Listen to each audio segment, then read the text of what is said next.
السلام علیکم ورحمۃ اللہ وبرکاتہ۔ مضامین قرآن کا خلاصہ مضامین قرآن کے حوالے سے آج ہمارے سامنے 7واں پارہ ہے وَإِذَا سَمِعُوا کے عنوان سے مشہور ہے۔ اس پارے کو ہم 2 حصوں میں دیکھیں گے۔ نمبر 1 سورۃ المائدہ کا بقیہ حصہ اور نمبر 2 سورۃ الانعام کا ابتدائی حصہ۔ گزشتہ پارہ لا یحب اللہ میں سورۃ المائدہ کی مجموعی 120 آیات میں سے 82 آیات آئی تھی، لہٰذا اس کی بقیہ 38 آیات 7ویں پارہ وَإِذَا سَمِعُوا میں ہیں۔ پھر مصحف کی ترتیب سے چھٹی سورت سورۃ الانعام بھی اسی 7ویں پارے سے شروع ہوتی ہے اور اس کی آیت نمبر 110 تک یہ پارہ مکمل ہو جاتا ہے۔ تو اس طرح 7واں پارہ 2 صورتوں میں تقسیم ہے۔ پہلا حصہ سورۃ المائدہ کی آخری 38 آیات جو 6 رکوعوں میں ہیں، اور دوسرا حصہ سورۃ الانعام کی پہلی 110 آیات جو 13 رکوعوں میں ہیں۔ اس پارہ میں مجموعی طور پر آیات کی تعداد 148 ہے جو کہ 19 رکوعوں میں مکمل ہوتی ہیں۔ تو پہلا حصہ سورۃ المائدہ کی آخری 38 آیات آیت نمبر 83 سے شروع ہوتی ہیں اور آیت نمبر 120 تک جاتا ہے یہ معاملہ۔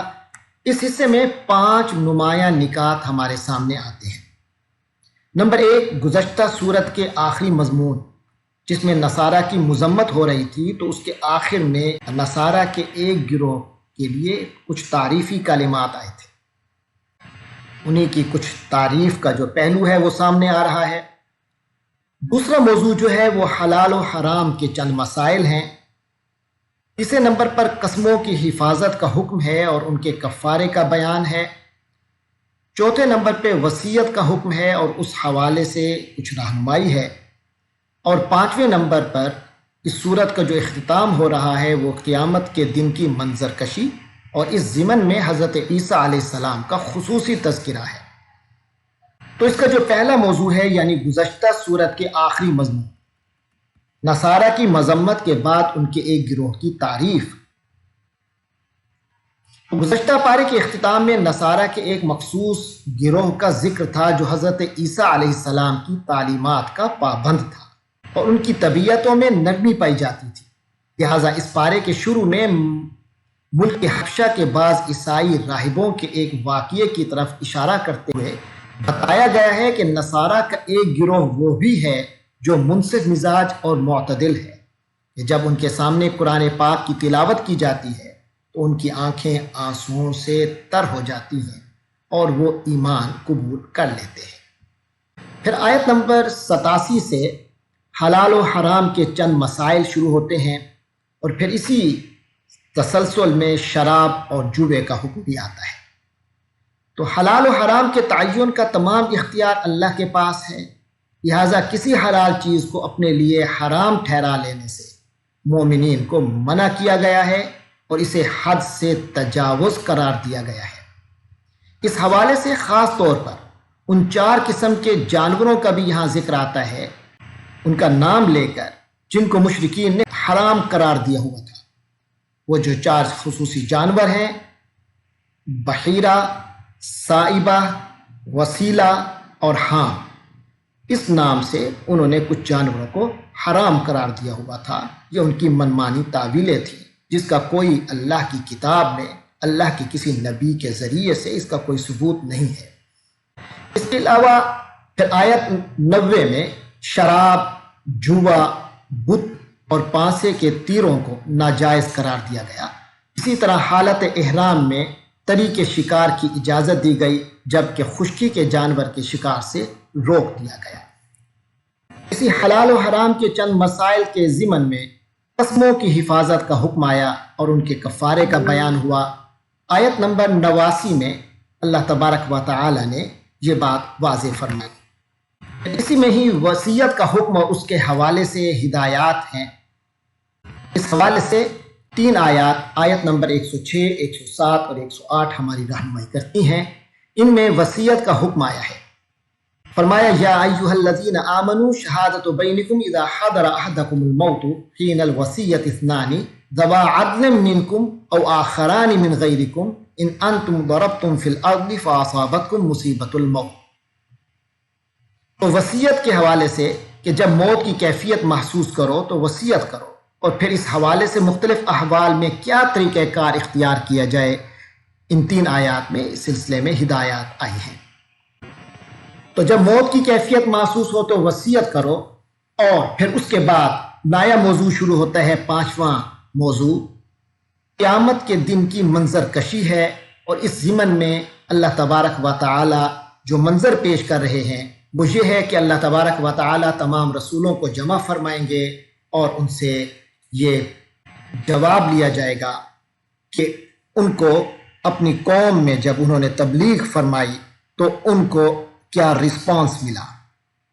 تمام انبیاء کے ساتھ سوال و جواب کے تناظر میں خصوصی طور پر حضرت عیسیٰ ابن مریم حضرت مسیح علیہ السلام کا تفصیلی تذکرہ یہاں دیا گیا ہے، جس میں بتایا گیا ہے کہ اللہ تعالیٰ قیامت کے دن سیدنا عیسیٰ علیہ السلام کو اپنے احسانات یاد دلائے گا۔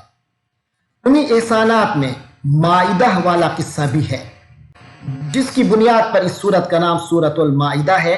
مائدہ کا معنی ہے ایسا دسترخوان جس میں کھانے پینے کی مختلف نعمتیں سجی ہوئی ہوں۔ یہ قصہ کچھ یوں بیان ہوا ہے کہ جب حواریوں نے حضرت عیسیٰ علیہ السلام سے درخواست کی تھی کہ آپ اللہ سے درخواست کریں کہ وہ ہمارے لیے آسمان سے مائدہ نازل فرمائے، تو اپنے چند احسانات گنوانے کے بعد اللہ تعالیٰ سوال کرے گا، اے عیسیٰ مریم کے بیٹے، کیا تم نے لوگوں سے کہا تھا کہ مجھے اور میری والدہ کو اللہ کے سوا معبود ٹھہراؤ؟ تو حضرت عیسیٰ علیہ السلام اللہ کے حضور میں عرض کریں گے کہ میں نے تو ان سے اس کے علاوہ کچھ نہیں کہا تھا جس کا آپ نے حکم دیا تھا، ایک اللہ کی عبادت کرو جو میرا بھی رب ہے اور تمہارا بھی۔ اس کے علاوہ آپ رب غفور و رحیم کے حضور عرض کریں گے کہ اگر انہوں نے میرے حکم کی نافرمانی کی ہے تو اے اللہ آپ کو اختیار ہے، چاہیں تو انہیں سزا دیں اور چاہیں تو معاف کر دیں، آپ تو کامل و مکمل حکمت والے ہیں، ہر چیز پر آپ کا غلبہ ہے۔ تو اس طرح قیامت کے دن کی منظر کشی اور اللہ کی ہماگیر سلطنت کے تذکرہ پر سورۃ المائدہ اختتام پذیر ہو جاتی ہے۔ آخری آیت ہے للہ ملک السماوات والارض وما فیہن وہو علی کل شیء قدیر۔ آسمانوں اور زمین کی تمام تر حکومت اور ان کے اندر جو کچھ ہے ان سب پر تمام تر حکومت اللہ کی ہے، اور وہی اللہ تبارک و تعالی کی ذات ہی ہے جو ہر چیز پر قدرت رکھنے والی ہے۔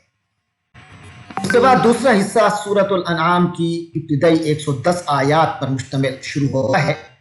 سورۃ الانعام کی مجموعی 165 آیات میں سے ابتدائی 110 آیات اس پارے میں ہیں۔ کیونکہ سورۃ الانعام مکی صورت ہے اور مکی صورتوں میں عام طور پر 3 بنیادی عقائد ملتے ہیں، تو ہمارے زیر نظر حصے میں بھی ان 3 بنیادی عقائد سمیت کل 5 نکات نمایاں ہیں۔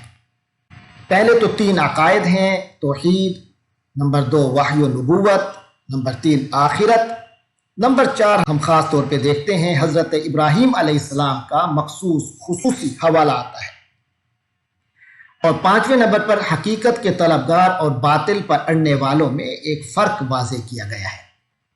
اس صورت کی ابتدا اللہ کی حمد و ثناء اور عظمت و توحید کے بیان سے ہوتی ہے۔ فرمایا اعوذ باللہ من الشیطان الرجیم بسم اللہ الرحمن الرحیم الحمد للہ الذی خلق السماوات والارض وجعل الظلمات والنور ثم الذین کفروا بربہم یعدلون۔ اس صورت میں جو توحید کا بیان ملتا ہے، اس حصے میں اللہ تعالیٰ کی توحید اور قدرت و عظمت کے دلائل کو ایسے اصولوں کی صورت میں پیش کیا گیا ہے کہ ان کا انکار فطرت سلیمہ پر قائم انسان کر ہی نہیں سکتا۔ ایسے دعوے پیش کیے گئے جنہیں مشرکین بھی تسلیم کرتے تھے، اور یہ دعوے اپنے ثبوت کے دلائل یا زیادہ مغزماری کے بھی متقاضی نہیں تھے اور نہیں ہیں، بلکہ صاحب نظر انسان کائنات پر ایک نظر ڈالتا ہے تو وہ اللہ کے وجود، اس کی عظمت و کبریائی اور غلبے اور قدرت کا اعتراف کیے بغیر نہیں رہ سکتا۔ اس کے علاوہ مشرکین مکہ کو سوال و جواب کی شکل میں ان مسکت دلائل سے لاجواب کیا گیا ہے۔ اس کے علاوہ وحی و نبوت کا جو دوسرا موضوع ہے، اس کو تسلیم نہ کرنے میں مشرکین معجزات کی شکل میں جو مطالبے رکھ رہے تھے، اس کے جواب میں بھی خالق کائنات کے وجود، اس کے علم، قدرت اور حکمت کے کمال پر دلائل ذکر کیے گئے، اور ان دلائل سے اس طرف متوجہ کیا گیا کہ مقصود اصلی اللہ کی ذات و صفات اور اس کے افعال کی معرفت ہے۔ لیکن مکہ کے کفار ان دلائل میں تو غور و فکر نہیں کرتے تھے، البتہ مختلف قسم کے معجزات کا مطالبہ کرتے رہتے تھے کہ اگر ہمیں فلاں معجزہ دکھا دیا جائے تو ہم ایمان قبول کر لیں گے، اگر فلاں دکھا دیا جائے تو پھر ہم ایمان والے بن جائیں گے، حالانکہ ان کی یہ باتیں زبانی جمع خرچ اور دفع الوقتی کے سوا کچھ نہ تھے۔ اسی سلسلے میں پھر اللہ تبارک و تعالی نے گزشتہ انبیاء اور ان کی قوموں کا بھی ذکر فرمایا، نبی پاک صلی اللہ علیہ وسلم کی تسلی کے لیے کہ یہ آپ سے یہ مطالبے ایسے نہیں کیے جا رہے، اس طرح کے مطالبے تمام رسولوں سے کیے گئے۔ لہٰذا اس سیون میں فرمایا گیا وَلَقَدْ أَرْسَلْنَا إِلَىٰ أُمَمٍ مِّن قَبْلِكَ فَأَخَذْنَاهُمْ بِالْبَأْسَاءِ وَالضَّرَّاءِ لَعَلَّهُمْ يَتَضَرَّعُونَ فَلَوْلَا إِذْ جَاءَهُمْ بَأْسُنَا تَضَرَّعُوا وَلَٰكِنْ قَسَتْ قُلُوبُهُمْ وَزَيَّنَ لَهُمُ الشَّيْطَانُ مَا كَانُوا يَعْمَلُونَ۔ اسی طرح یہ سلسلہ چلتا ہے، اور آیت نمبر 48 میں فرمایا وَمَا نُرْسِلُ الْمُرْسَلِينَ إِلَّا مُبَشِّرِينَ وَمُنذِرِينَ فَمَنْ آمَنَ وَأَصْلَحَ فَلَا خَوْفٌ عَلَيْهِمْ وَلَا هُمْ يَحْزَنُونَ۔ اسی طرح اس حصے میں حضرت ابراہیم علیہ السلام سمیت 18 انبیاء کا ذکر ہے۔ حضرت ابراہیم علیہ السلام، حضرت اسحاق علیہ السلام، حضرت یعقوب علیہ السلام، حضرت نوح علیہ السلام، حضرت داؤد علیہ السلام، حضرت سلیمان علیہ السلام، حضرت ایوب علیہ السلام، حضرت یوسف علیہ السلام، حضرت موسیٰ، حضرت ہارون علیہ السلام، حضرت زکریا اور حضرت یحییٰ علیہ السلام، حضرت عیسیٰ علیہ السلام، حضرت الیاس علیہ السلام، حضرت اسماعیل علیہ السلام، حضرت یسع علیہ السلام، حضرت یونس علیہ السلام اور حضرت لوط علیہ السلام۔ ان تمام حضرات کا بھی اس میں ہم دیکھتے ہیں کہ نام لے کر اللہ تعالیٰ نے ذکر فرمایا ہے، اور ساتھ ہی یہ واضح کیا گیا کہ ان سب کو وحی سے مشرف کیا گیا۔ ان کے علاوہ بھی بے شمار انبیاء علیہ السلام دنیا میں تشریف لائے، ان کے نام قرآن میں مذکور نہیں۔ اس پورے بیان سے نبی پاک صلی اللہ علیہ وسلم کو تسلی دی گئی کہ نہ ماننے والے ہر دور میں اسی انداز کے ڈھیٹ پن کو اختیار کرتے آ رہے ہیں۔ اس کے علاوہ اسی حصے میں قیامت کے بارے میں گفتگو آتی ہے۔ قیامت کے ضمن میں جو نکات خاص طور پر بیان ہوئے ہیں وہ یہ ہیں کہ قیامت کے روز اللہ تعالیٰ تمام انسانوں کو جمع کرے گا۔ لَيَجْمَعَنَّكُمْ إِلَىٰ يَوْمِ الْقِيَامَةِ لَا رَيْبَ فِيهِ الَّذِينَ خَسِرُوا أَنفُسَهُمْ فَهُمْ لَا يُؤْمِنُونَ۔ اور فرمایا کہ روز قیامت کسی انسان سے عذاب کا ٹلنا اس پر اللہ کی بڑی مہربانی ہوگی۔ مَن يُصْرَفْ عَنْهُ يَوْمَئِذٍ فَقَدْ رَحِمَهُ وَذَلِكَ الْفَوْزُ الْمُبِينُ۔ اور اسی طرح آگے بیان ہے کہ اس دن ہم مشرکین سے مطالبہ کریں گے کہ کہاں ہیں تمہارے شرکاء، ثم نقول للذین اشرکوا این شرکاؤکم الذین کنتم تزعمون۔ یہ ایک بہت بڑی تنبیہ ہوگی۔ اس روز جہنمی تمنا کریں گے کہ کاش انہیں دنیا میں لوٹا دیا جائے تاکہ وہ اللہ رب العزت کی آیات کو نہ جھٹلائیں اور ایمان والے بن جائیں۔ اس کے لیے فرمایا وَلَوْ تَرَىٰ إِذْ وُقِفُوا عَلَى النَّارِ فَقَالُوا يَا لَيْتَنَا نُرَدُّ وَلَا نُكَذِّبَ بِآيَاتِ رَبِّنَا وَنَكُونَ مِنَ الْمُؤْمِنِينَ۔ عقائد کے تینوں مضامین کے ضمن میں حضرت ابراہیم علیہ السلام کا خصوصی حوالہ آتا ہے، خاص طور پہ توحید کے بیان میں۔ ایسا ہم دیکھتے ہیں وَإِذْ قَالَ إِبْرَاهِيمُ لِأَبِيهِ آزَرَ أَتَتَّخِذُ أَصْنَامًا آلِهَةً إِنِّي أَرَاكَ وَقَوْمَكَ فِي ضَلَالٍ مُبِينٍ۔ آیت نمبر 74 سے یہ واقعہ شروع ہوتا ہے اور آیت نمبر 81 تک جاتا ہے۔